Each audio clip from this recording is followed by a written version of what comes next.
जो चैप्टर है, आज का जो टॉपिक हम समझने की कोशिश करें, निफ्टी। बेसिक से शुरुआत करते हैं, निफ्टी क्या है? इंडेक्स है, और बेसिकली इंडेक्स क्या होता है थोड़ा सा वो बता दूं, क्योंकि कई बार आप कहते हैं कि बाजार कैसा है, हाँ। बाजार अच्छा है या खराब है। तो बाजार में तो हजारों स्टॉक लिस्टेड है जी, राइट। तो कैसे पता चलेगा बाजार अच्छा है या खराब है? तो बाजार अच्छा है या खराब उसको देखने का तरीका क्या है? फिर उसका तरीका है एक इंडेक्स। इंडेक्स क्या होता है? कुछ शेयरों को मिलाकर एक क्लब करके एक साथ एक आपके पास कंबाइंड वैल्यू आ जाए, उसको इंडेक्स कहते हैं। तो निफ्टी भी एक इंडेक्स है, ठीक है।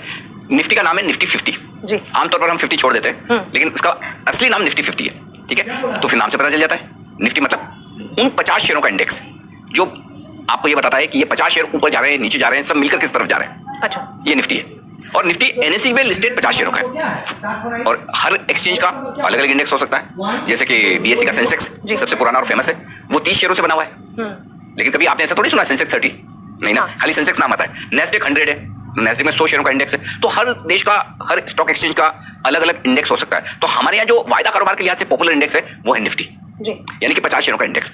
ये सिंपल है, जैसे हम बोलते हैं निफ्टी 50। हाँ। लेकिन यही 50 शेयर क्यों? हाँ, ये बड़ा सवाल है, यही 50 शेयर क्यों? क्योंकि पहली तो ये कि एक्सचेंज ने डिसाइड किया कि हम 50 शेयर रखेंगे।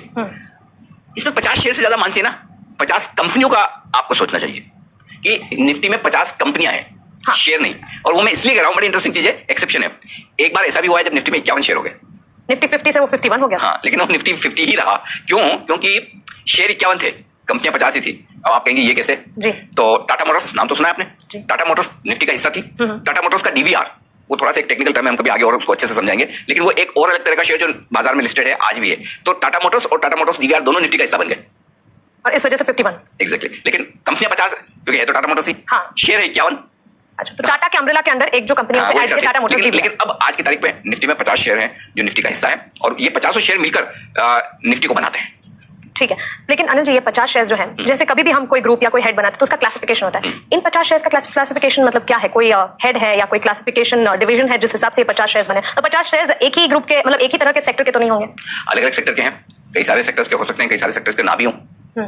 कुछ सेक्टर्स ऐसे हो सकते हैं जिनमें ज्यादा शेयर हों जिनके, मसलन 6 प्राइवेट सेक्टर बैंक्स हैं, मसलन 3 ऑयल मार्केटिंग कंपनी के शेयर हैं, मसलन रियल एस्टेट का एक भी शेयर नहीं है। अच्छा, हाँ, जबकि हिंदुस्तान में सबसे ज्यादा पैसा लोगों ने रियल एस्टेट में लगाया हुआ, लेकिन कोई भी रियल एस्टेट कंपनी अब इतनी बड़ी नहीं बची जो निफ्टी का हिस्सा हो, है ना। तो ये जरूरी नहीं कि हर एक सेक्टर का रिप्रेजेंटेशन हो ही। कुछ सेक्टर हो सकते हैं, कुछ सेक्टर्स के ज्यादा शेयर हो सकते हैं, कुछ सेक्टर्स के कम शेयर हो सकते हैं। तो ये वक्त वक्त पर बदलते रहते हैं। तो लेकिन हाँ, ये बात पक्की कि एक ही सेक्टर के तो नहीं होंगे, आईटी भी होंगे, मेटल भी होंगे, बैंक्स भी होंगे। अब बैंक्स में प्राइवेट बैंक्स भी होंगे, पीएसयू बैंक्स भी होंगे, ऑयल एंड गैस कंपनियां होगी, टेलीकॉम कंपनियां होगी, फार्मा कंपनियां होगी। तो अलग अलग सेक्टर की कंपनियां होती है, लेकिन कुल मिलाकर निफ्टी में होती 50 कंपनियां। अब आपका जो एक सवाल है कि ये निफ्टी बनता कैसे जी, वो मैं बता दूं। देखिए, निफ्टी की शुरुआत हुई थी, और ये निफ्टी क्यों बता रहे हैं वो भी मैं बता दूं। लोगों को लगेगा हम वायदा कारोबार की बात करते हैं, निफ्टी में कहां पहुंच गए। क्योंकि जब हम बात करते हैं ट्रेडिंग की, फ्यूचर्स एंड ऑप्शंस की, तो सबसे ज्यादा पॉपुलर फ्यूचर अगर कोई है तो वो निफ्टी का फ्यूचर है। इसलिए पहले निफ्टी के फ्यूचर को हम आपको समझाएं, उससे पहले आपको निफ्टी समझना जरूरी है। अगर आप निफ्टी समझेंगे ना तो निफ्टी का फ्यूचर आपके बहुत आसानी से समझ में आ जाएगा। तो अब यहाँ पे मैं निफ्टी बता दूं, निफ्टी 50 शेयरों से बना है। इन 50 शेयरों की वैल्यू कैसे निकलती है? मसलन निफ्टी में इस वक्त जब हम शो रिकॉर्ड कर रहे हैं, सबसे ज्यादा वैल्यू वाला शेयर है टीसीएस, टाटा कंसल्टेंसी। सबसे कम वैल्यू वाला है यूपीएल या डॉक्टर रेड्डीज। टीसीएस 7 लाख करोड़ के आसपास का मार्केट कैपिटलाइजेशन है, ये 35,000 करोड़ के आसपास का है यूपीएल। सबसे मजबूत और सबसे कमजोर? हाँ, मजबूत कमजोर नहीं कहेंगे, सबसे भारी भरकम और सबसे कम वजन वाली कंपनी एक तरह से। एक और आप देखिए, नीचे नीचे 35,000 करोड़ की कंपनी है जिसका मार्केट वैल्यू 35,000 करोड़ है, यूपीएल। दूसरी तरफ उससे 20 गुना बड़ी 7 लाख करोड़ की कंपनी है। इतना फर्क है, निफ्टी के 50 स्टॉक्स में ही इतना फर्क है। और एक चीज बताऊं जो बड़ी इंटरेस्टिंग है मानसी, वो ये है कि निफ्टी में जो 50 कंपनियां हैं, ये पूरी 50 कंपनियां मिलाकर इनकी वैल्यू अगर आप गिने ना, तो ये बाजार का लगभग 2/3 जो मार्केट कैप है, टोटल बाजार की जो वैल्यू है उसकी 2/3 यानी कि 65-66% वैल्यू सिर्फ इन 50 कंपनियों की है। काफी सारा निफ्टी से ही जुड़ा हुआ है। मतलब इसका मतलब ये कि अगर जहां आपके पास 65% वैल्यू वाली कंपनियां हैं, तो मार्केट का मूड का अंदाजा तो आपको लग ही जाएगा ना। इसीलिए निफ्टी में वो 50 कंपनियां हैं। अब ये इनकी वैल्यू कैसे कैलकुलेट की जाती है?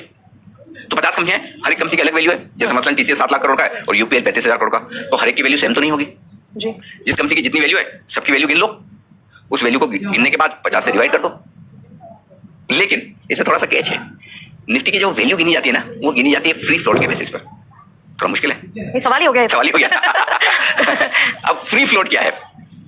देखिए, अगर कोई एक कंपनी है, उस कंपनी में शेयर होल्डर कौन कौन होते हैं? एक तो प्रमोटर है, हर कंपनी में प्रमोटर तो होता ही है आमतौर पर। कोई एल एंड टी आईटीसी जैसी छोड़ दे जहां प्रमोटर नहीं है और प्रोफेशनली मैनेज कंपनी है, बट अदरवाइज प्रमोटर होते ही हैं, राइट।